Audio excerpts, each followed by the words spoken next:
Hello everyone. As you can see in my output folder here, we've got a couple videos. I'm going to try and animate by turning the 10-second video into a 20-second video. If I right-click on the file that I want to edit and choose Open with Adobe Premiere, it's already going to know where my media is. So on opening up Premiere Pro, I'm going to create a new project.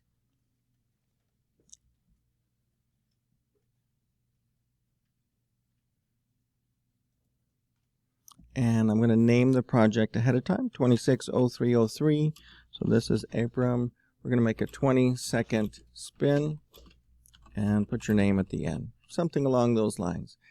Definitely give it a location. Choose the location so you know exactly where this project is going.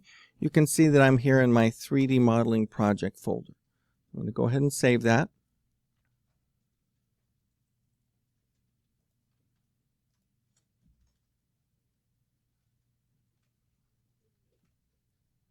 And this is the importer where you can select the video that you're actually going to import. If you go straight to edit, you would then need to file, import, and then choose your video. So I'm going to my output folder, Blender, output. So this would be the other way to do it. It's easier when you can see the thumbnails of the images. So I've got this Mini Boss one that I will start off with.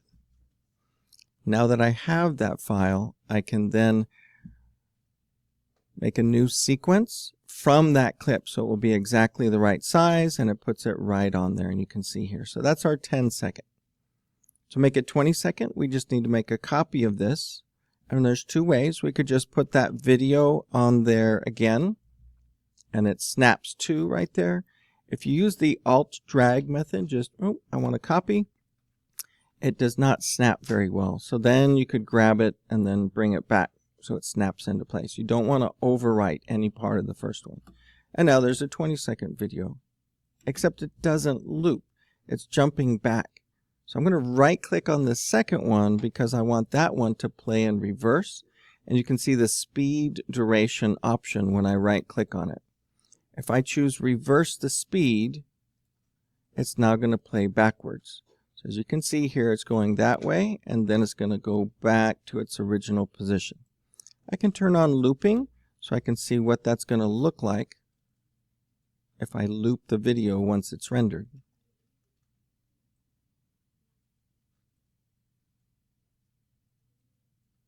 So taking a 10-second, doubling it in length by reversing that second one can make an even nicer one. I'm going to show you how to get rid of the background, although it works much, much better if you render it with a color that's not in your model. So if I did a green, well, that might not work too well.